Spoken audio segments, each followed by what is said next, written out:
From victims of typewriters, the band sounds like typewriters.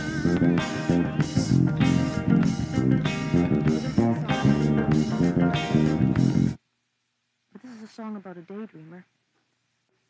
And daydreaming can get you into a lot of difficulty sometimes. It's not used properly.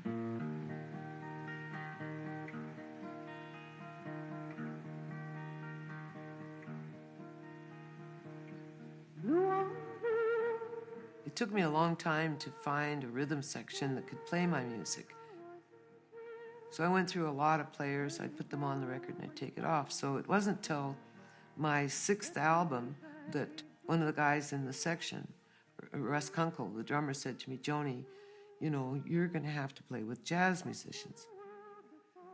I had this guy, he played what he was going to play, and I said, "Well, could you play this note?" And he went, "I'm not playing that. That's not the root of the chord." I said, "Well, it will be when you play it. I mean," and he rebelled on another issue. And finally he said, "There's this really weird bass player in Florida. You'd probably like him." I said, "Well, would he play these things I'm asking you? He's already doing that weird stuff, right?" So I sent for Jaco, sight unseen.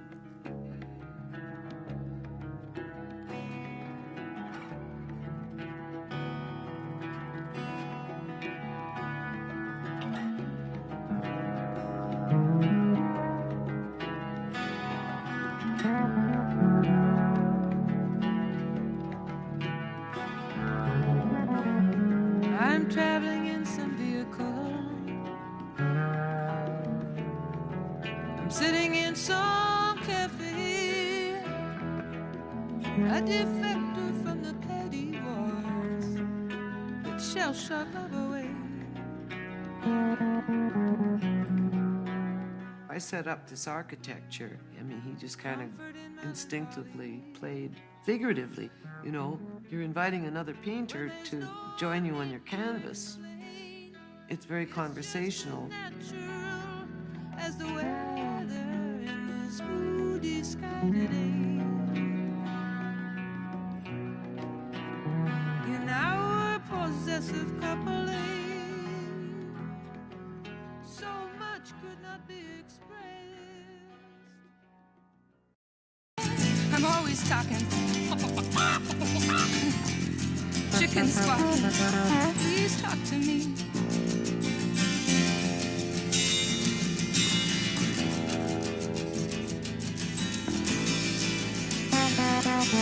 Ooh, talk to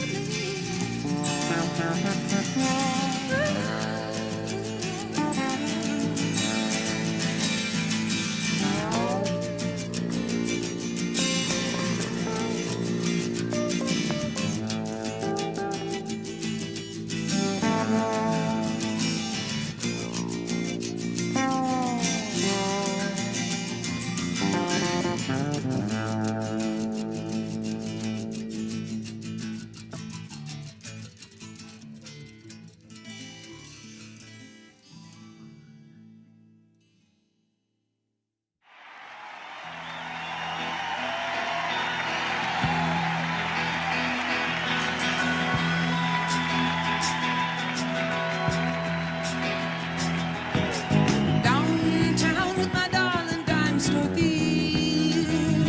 In the war of independence, rock and roll rang sweet as victory. Under neon signs, a girl was in blue, and a woman was feeding in a suburban room. I said, "Take me to the dance. Do you wanna dance? I love to dance." And I told her, they don't take chances. They seem so removed from romance.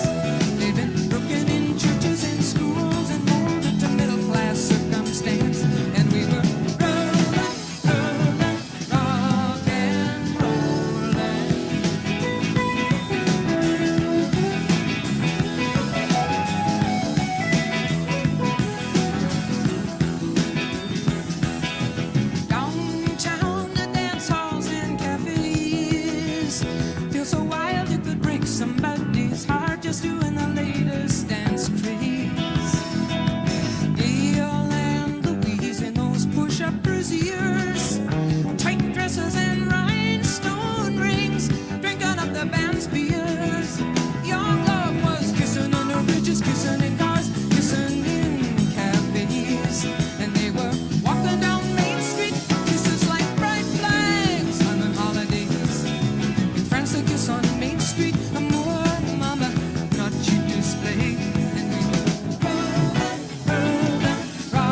I went to an art opening in Soho, and when we came out, there was a little club across the street with a cardboard sign, magic markers, said Jaco Pastorius tonight. So I went in, and I found him at the bar. He short-sheeted me. He asked me to jam with him, but he trailed the cord of the microphone over the keyboard so that it got in my way. And I'd flip it off while I'm playing, and he'd flip it back on. And he was playing way outside the chord. You know, it was not good. Nothing was good about it at all. It was, you know, and he was kind of praising me too much. You know what I mean? Like, and then short-sheeting me too much. It was very skitsy behavior, you know? And that's the last I saw of him.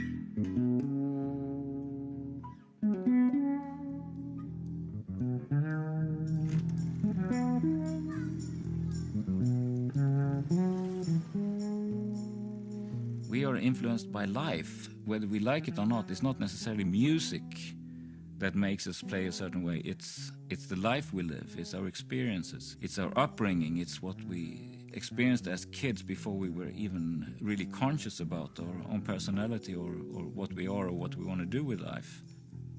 That's the stuff, what the torments that go on inside us, that is what comes out in music. Everybody gets their own burden, man. Everyone gets their own special beating in life. You know what I mean? He just took this energy and turned it into what he turned it into, and you feel it in every note. You feel it. You feel his nervous system. You feel his joy. You feel his neuroses. You feel his suffering. You know, you feel it all. You know, where do you go after Jaco? I mean, you know, it's like, it's not too much more soul and feeling and vibe and, you know, that original stuff. It's not too much you can do with that.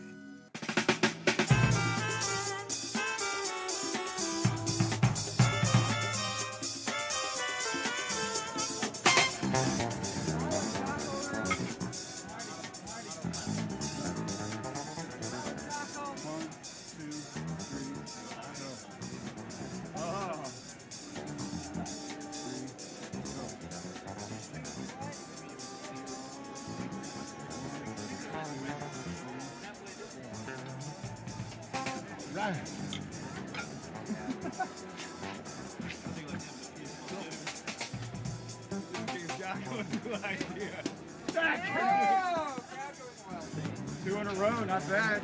Did they get it? You won't believe it.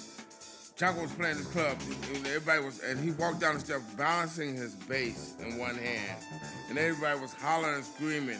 And he balanced it all the way up to the stage, and there's another guy playing, took a chord out and started playing. I said, no. He said it was like a Roman god. You know what I mean? He had this boots, man. This boots up to here, and then he put a lot of talcum powder in him. I mean, a lot of it. He emptied, and then he walked up to the stage and he borrowed the bass from Rocco, and he just played his ass off. And after he finished, he started building, and then he jumped. And when he jumped, all this talcum powder went like that. So it was like a magic trick. We were cracking us. I mean, this guy's out of his mind. People asked me, like, what was it like to play with Jaco? I think I came up with a description one time. It was kind of like jumping out of an airplane naked at night on LSD, maybe something like that.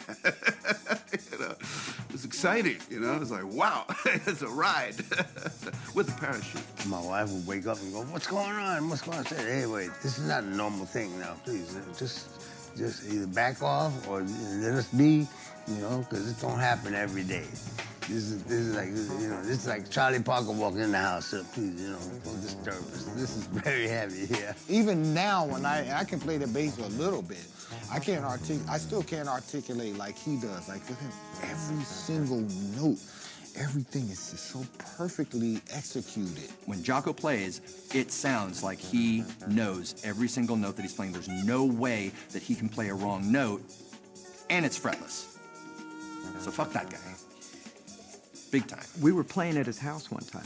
He was playing drums. Starts playing the Teen Town beat. Stops and goes, let's play Teen Town.